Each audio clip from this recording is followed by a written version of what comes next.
En la década de los 90 el heavy metal se encontró bajo el microscopio judicial como nunca antes, no por letras provocativas ni por un escándalo de drogas, sino por algo mucho más profundo: la acusación de haber inducido a dos jóvenes a quitarse la vida a través de mensajes subliminales. Judas Priest fue el principal protagonista de esta demanda. Se vio sentada en el banquillo de los acusados enfrentando una demanda que no solamente amenazaba su carrera musical, sino que también ponía en jaque la libertad de expresión artística. Esto no solamente es un caso legal, sino una historia de dolor, de incomprensión social y de cómo el arte puede ser tergiversado y de cómo en medio del luto las emociones pueden ser utilizadas como armas. Lo que comenzó como un acto desesperado en una iglesia abandonada terminó siendo un juicio que desafió los cimientos de la música moderna. Esta es la historia del juicio que casi destruye a Judas Priest.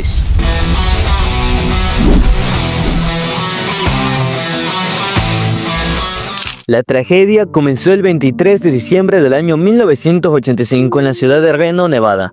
Ese día, dos amigos inseparables, Ray Melnick, de 18 años, y James Vance, de 20, se encerraron en una habitación con una pila de cervezas, marihuana y un reproductor de música que escupía a todo volumen el álbum Stained Glass de Judas Priest.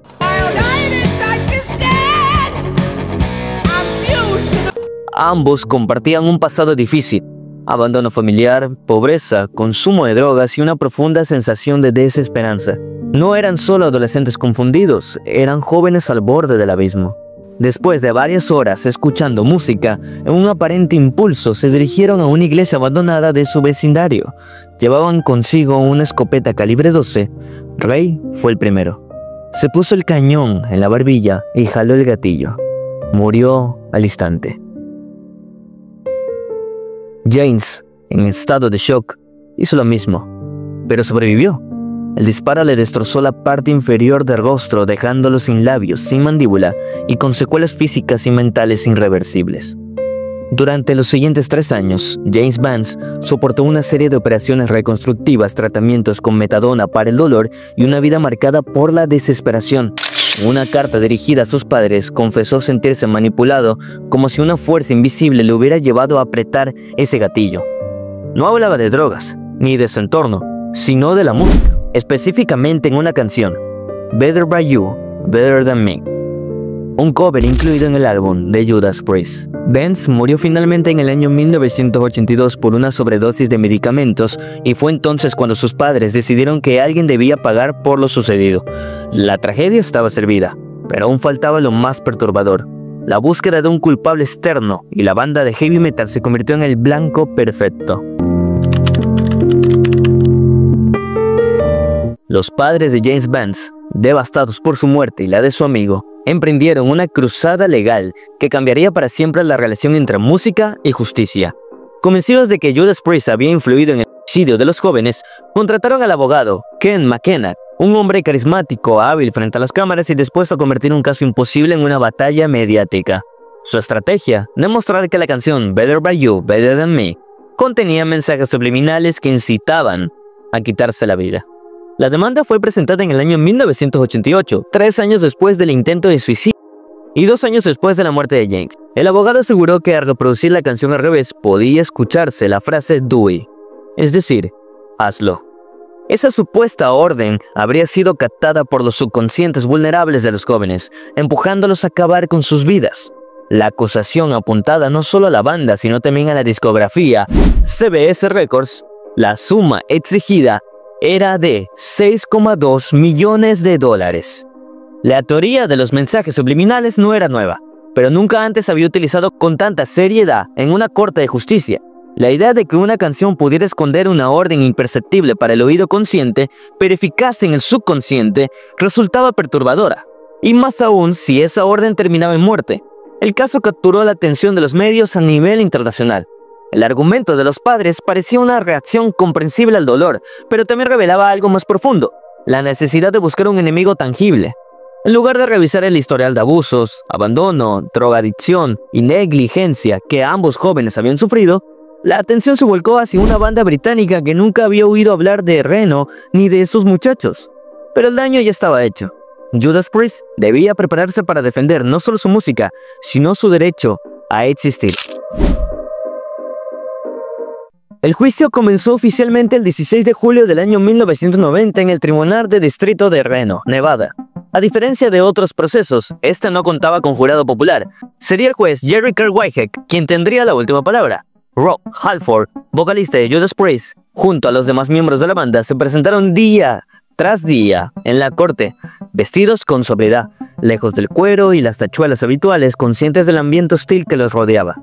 El equipo legal de la banda centró su defensa en desacreditar tanto la teoría subliminal como el perfil psicológico de los jóvenes. Documentaron los antecedentes psiquiátricos de James Vance, sus intentos previos de suicidio, el abuso de sustancias y las circunstancias disfuncionales de su entorno.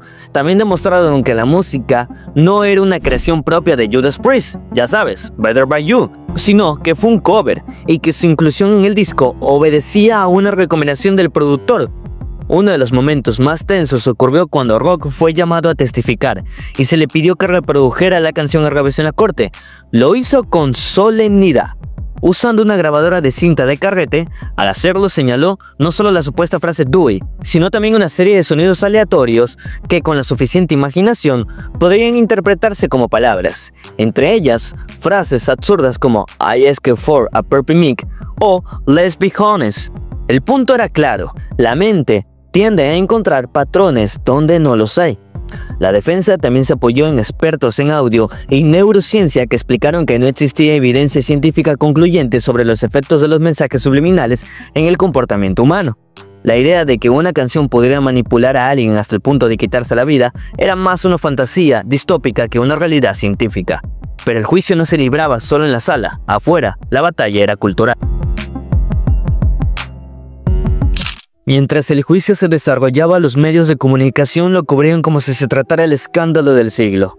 Programas de televisión, titulares de prensa y editoriales se dividían entre quienes veían Judas Priest como culpables y quienes los culpaban de corromper a la juventud. En medio de este caos, el heavy metal como género fue impuesto en tela de juicio. Se habló del satanismo, de violencia, de decadencia moral, y la caza de brujas había comenzado.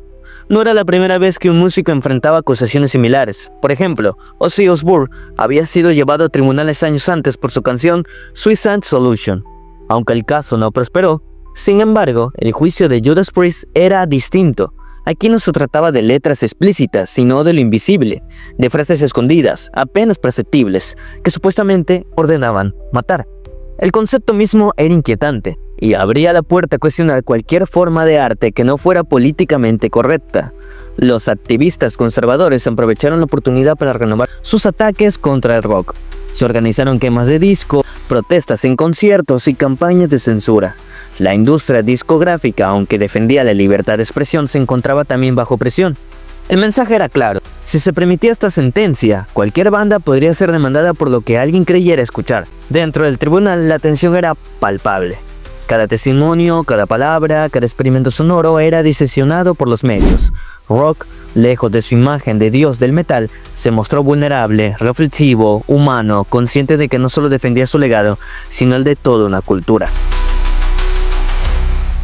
Después de semanas de deliberaciones, el juez dio su veredicto. Con un tono firme, explicó que no existía evidencia concluyente de que Judas Priest hubiera insertado mensajes subliminales con la intención de provocar un suicidio. Reconoció que al escuchar la canción al revés, se podían distinguir ciertos sonidos que podían interpretarse como palabras, pero aclaró que eran el resultado de coincidencias acústicas y no de un diseño deliberado. La absolución fue recibida con alivio por la banda, pero también con una sensación amarga. Aunque habían ganado legalmente, el costo emocional, económico y mediático había sido devastador. La sombra de la acusación seguirá flotando sobre ellos durante años. Fue una victoria legal, sí, pero no una redención pública inmediata. Rob Halford declaró años después de que el juicio fue uno de los momentos más difíciles dentro de su vida, no solo por la posibilidad de perderlo todo, sino por la naturaleza misma de la acusación. Ser señalado como responsables indirecto o directamente de la muerte de dos jóvenes era un peso que ningún músico esperaba cargar, y aunque sabían que eran inocentes, las dudas sembradas en el imaginario colectivo tardarían en desaparecer. El juicio dejó claro algo: la música puede ser poderosa, sí, pero no es responsable de los actos desesperados de quienes han sido abandonados por todos los demás. El caso de Judas Priest es hoy un referente en universidades de Derecho, Comunicación y Psicología. Es un ejemplo de hasta dónde puede llegar la justicia cuando la emoción sustituye a la razón. También representa el peligro del pánico moral, esa necesidad cíclica de culpar al arte por los males sociales, porque cuando el sistema falla, cuando la familia, la escuela, la salud mental no dan respuesta, es fácil mirar al disco que suena en la habitación y declarar, fue culpa de eso. Lejos de quedar marcados por la controversia, Judas Priest resurgió más fuertes. Poco después del juicio, lanzaron Painkiller, uno de los álbumes más aclamados dentro de su discografía musical. La voz de rock era más potente que nunca, como si hubiera transformado la rabia y el dolor en pura energía metálica. La banda no solo sobrevivió, sino que se consolidó como leyendas. En los años siguientes, Rob Halford se convertiría también en un símbolo de valentía al declararse abiertamente gay en una industria que pocas veces aceptaba la diferencia. Su acto fue otro tipo de juicio, esta vez contra el prejuicio. El legado de Judas Priest va mucho más allá de su música. Representa la resistencia frente a la ignorancia, la dignidad frente al escarnio y la fe en que el arte no puede ni debe ser encadenado. Hoy, el heavy metal sigue vivo, rugiendo más fuerte que nunca. Y en cada riff de guitarra, en cada grito de Rob, hay un eco de aquella sala de tribunales donde una bala demostró que la música no mata, pero la ignorancia, tal vez sí. El juicio contra Judas Priest no fue solo una batalla legal, fue reflejo de una sociedad buscando respuestas donde no las había. Fue una historia de dolor mal dirigido, de miedo a lo que no se entiende y de cómo el arte puede convertirse en chivo expiatorio de las tragedias humanas. La música nunca fue el enemigo, el verdadero problema estaba en lo que nadie quiso ver, en la soledad, en la desesperanza, en la falta de contención emocional de los muchachos. Judas Priest resistió, pero también lo hizo la libertad creativa. El metal, ese género tantas veces incomprendido, demostró que su fuerza no reside solo en el volumen, sino en su capacidad de resistir las embestidas de la ignorancia. Hoy, mirar atrás no es solo recordar un caso judicial, sino reconocer que la música también puede ser inocente. Bueno chicos, esto fue todo por el video de esta semana. Muchas gracias por tu like, muchas gracias por tu comentario y muchas gracias por tu suscripción. Sin más que decir, mi nombre es Becker, me despido y te mando un gran abrazo.